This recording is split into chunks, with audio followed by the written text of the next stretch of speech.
إن الحمد لله نحمده ونستعينه ونستغفره ونعوذ بالله من شرور أنفسنا ومن سيئات أعمالنا. من يهده الله فلا مضل له ومن يضلل فلا هادي له، وأشهد أن لا إله إلا الله وحده لا شريك له، وأشهد أن محمدًا عبده ورسوله. يا أيها الذين آمنوا اتقوا الله حق تقاته ولا تموتن إلا وأنتم مسلمون. يا أيها الناس اتقوا ربكم الذي خلقكم من نفس واحدة وخلق منها زوجها وبث منهما رجالا كثيرا ونساء، واتقوا الله الذي تساءلون به والأرحام إن الله كان عليكم رقيبا. يا أيها الذين آمنوا اتقوا الله وقولوا قولا سديدا يصلح لكم أعمالكم ويغفر لكم ذنوبكم، ومن يطع الله ورسوله فقد فاز فوزا عظيما. أما بعد، فإن خير الكلام كلام الله، وخير الهدى هدى نبينا محمد صلى الله عليه وآله وسلم، وشر الأمور محدثاتها، وكل محدثة بدعة، وكل بدعة ضلالة، وكل ضلالة في النار.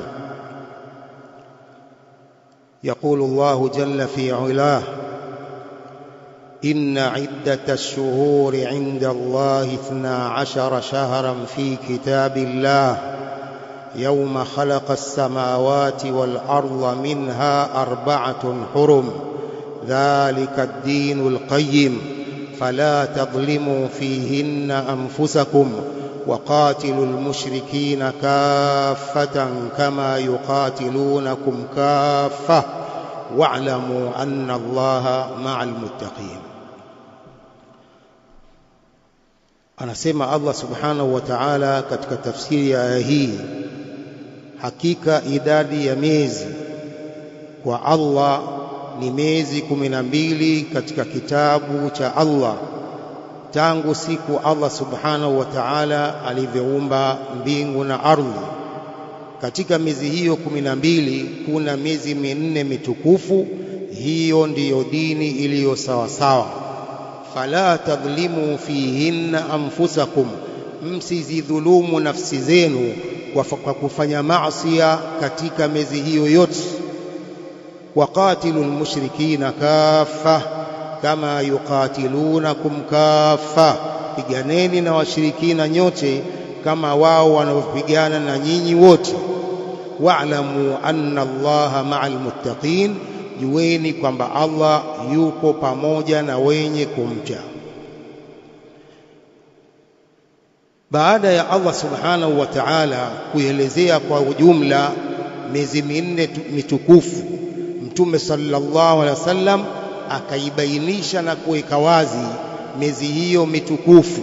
Fa fil Bukhari عن أبي بكرة رضي الله عنه أن رسول الله صلى الله عليه وسلم قال: إن الزمان قد استدار كهيئته يوم خلق الله السماوات والأرض السنة 12 شهرا منها 4 حرم 3 متواليات ذو القعدة وذو الحجة والمحرم ورجب مضر الذي بين جمادى وشعبان.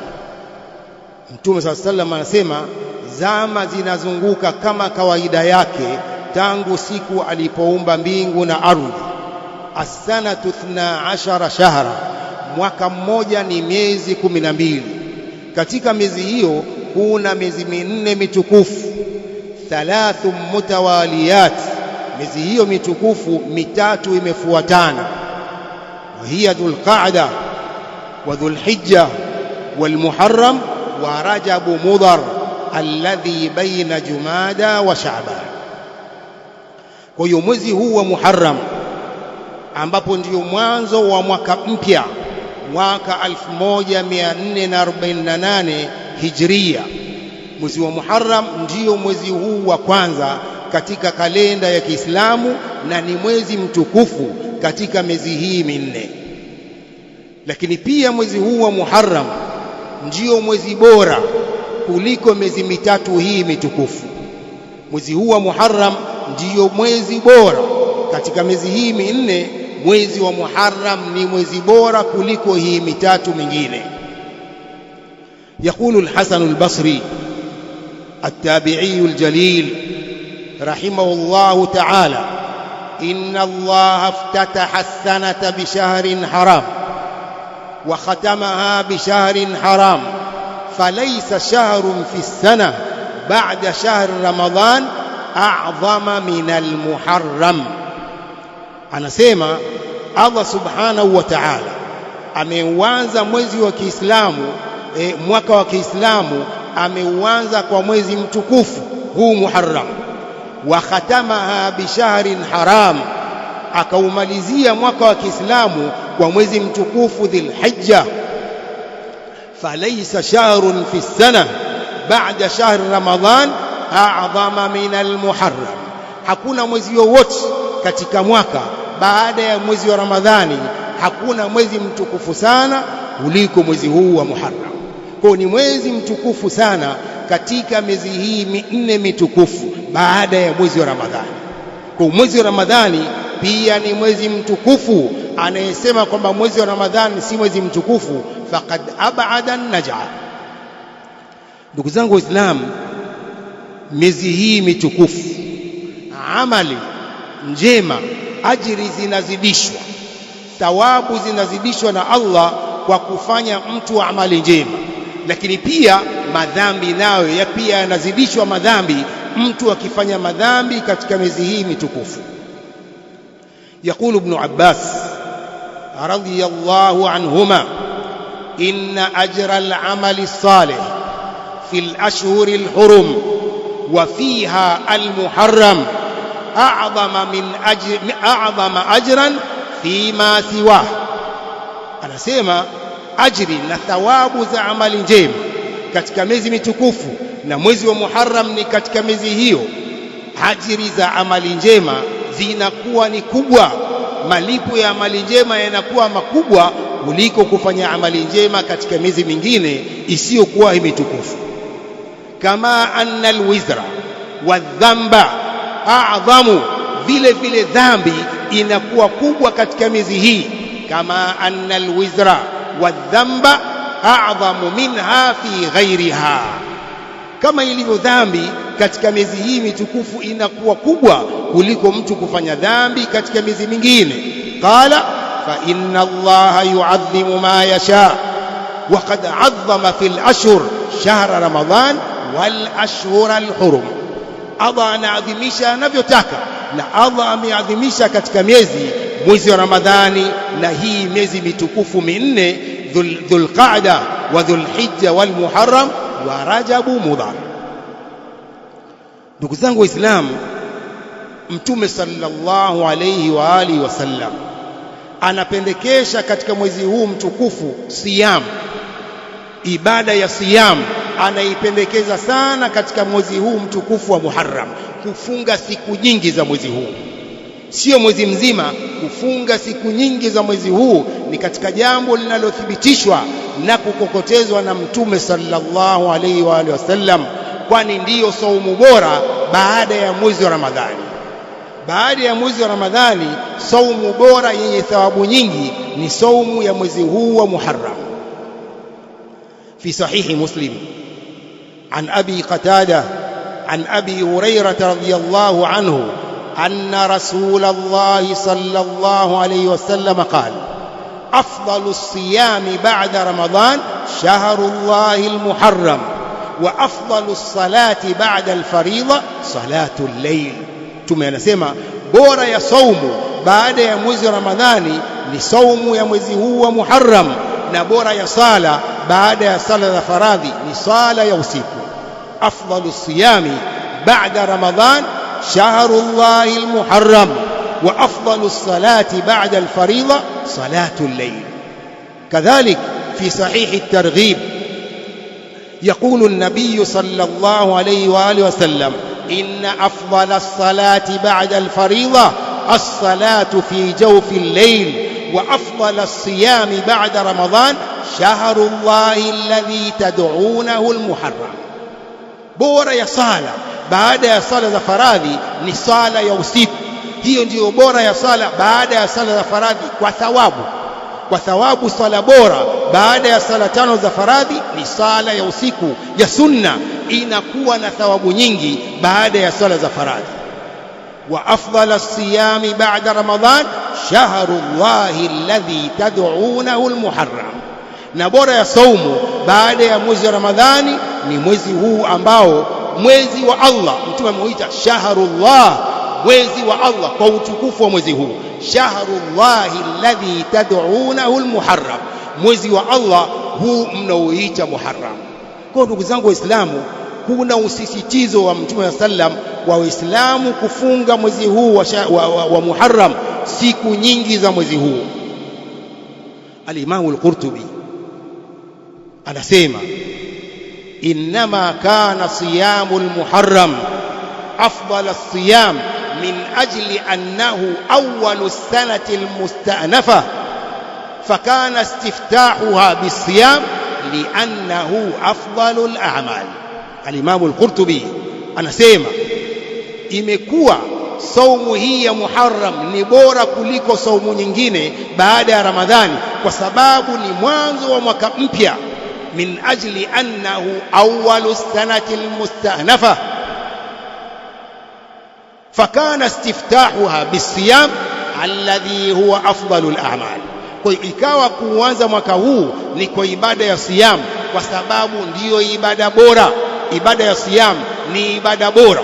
Kwa ndugu zangu Waislamu, tusidharau, tufungeni kiasi tunachoweza mwezi huu wa Muharram, sunna ya Mtume sallam aliyoisisitiza kufunga katika mwezi huu. Alhamdulillahi rabbil alamin, wa sallallahu wa sallama wa baraka ala nabiyyina Muhammadin wa ala alihi wa sahbihi ajma'in, amma ba'd. Ma'shara almuslimin, mwezi huu wa Muharram una siyam ya Ashura, una siku ya Ashura.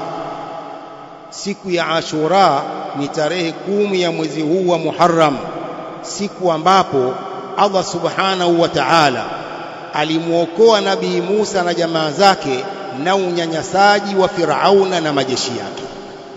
Siku hii ni sunna kufunga siku ya Ashura, lakini pia kufunga siku ya nyuma yake Tasua kwa ajili ya kuwakhalifu Mayahudi. في صحيح مسلم عن أبي قتادة الأنصاري رضي الله عنه أن رسول الله صلى الله عليه وسلم سئل عن صيام عاشوراء فقال: يكفر السنة الماضية.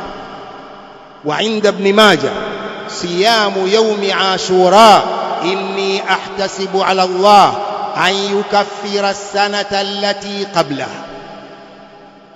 Imepokewa na Abu Qatada al-Ansari radhiyallahu anhu anasema Mtume sallam aliulizwa kuhusu saumu ya Ashura, akasema saumu hii inafuta madhambi ya mwaka uliopita. Saumu hii ya Ashura inafuta madhambi ya mwaka uliopita. Katika lafzi la Ibn Majah: siyamu yaumi Ashura inni ahtasibu ala Allah an yukaffira sanata allati qabla. Saumu ya siku ya Ashura, mimi natarajia kwa Allah kufuta madhambi ya mwaka uliokuwa nyuma yake. Haya ni madhambi madogo yanayofutwa na saumu hii. Mtume sallam katika hadithi ndefu ya Ibn Abbas radhiyallahu anhuma alipomwambia Mtume sallam kwa Mayahudi pia wanaiadhimisha siku hii, Mayahudi pia wanaiadhimisha siku hii ya Ashura, Mtume sallam akasema kauli yake: la in ishtu ila qabil la asumanna at-tasi, nikiishi mpaka mwaka ujao nitafunga siku ya 9 kwa ajili ya kuwakhalifu Mayahudi. lakini Mtume sallam akafariki kabla ya kufika siku hiyo ya 9 ya Muharram, akafariki Mtume sallam. Lakini ni sunna kufunga siku mbili, Tasua wa Ashura, kwa ajili ya kuwakhalifu Mayahudi ambao pia wanaiadhimisha siku hii ya Ashura. Ndugu zangu Waislamu, kama hatukuweza kufunga siku nyingi za mwezi huu wa Muharram, tusiwache kufunga siku hizi mbili, Tasua na Ashura, ambapo itakuwa Jumatano na Alhamisi ijayo kama sikosei. Ndugu zangu Waislamu, saumu hii hailipwi. Saumu hii ikipita imepita mpaka mwakani insha Allah. Al-Imam Adh-Dhahabi في سير أعلام النبلاء يقول الإمام الزهري رحمه الله كان يصوم في سفر صيام عاشوراء، alikuwa akifunga saumu hii ya Ashura safarini. Faqila, kaulizwa, bima tasumu wa tuftiru fi ramadhana fi safar, wewe mwezi wa Ramadhani ukiwa safarini unafungua, mbona hii Ashura unafunga huko safarini? Qala rahimahullah, inna ramadhana lahu iddatun min ayamin ukhar wa Ashura yafut, mwezi wa Ramadhani kulipiza siku nyingine.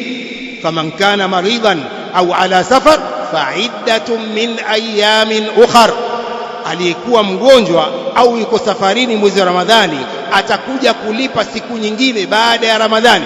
Hii Ashura yafut, inapita, haina kulipa. Ndiyo maana nafunga nikiwa safarini. Inna ramadhana lahu iddatun min ayamin ukhar wa Ashura yafut. Kwa ndugu zangu Waislamu, tusiwache kufunga siku hizi mbili, Tasua na Ashura. Ma'shara almuslimin, ibada za sunna zina fadhila nyingi na faida nyingi kwetu. Ibada yoyote ya sunna, iwe ni sala, iwe ni siyam, ina faida nyingi na fadhila nyingi. Katika fadhila na faida za ibada hizi za sunna ni kwamba zinamweka karibu mtu na Allah subhanahu wa ta'ala, na anakuwa ni mpenzi wa Allah subhanahu wa ta'ala. Allah anampenda mja wake anayefanya ibada za sunna. في الحديث الإلهي عن أبي هريرة رضي الله عنه أن رسول الله صلى الله عليه وسلم قال: قال الله تعالى: من عادى لي وليا فقد آذنته بالحرب وما تقرب إلي عبدي بشيء أحب إلي مما افترضته إليه. وما تقرب إلي عبدي بشيء أحب إلي مما افترضته إليه.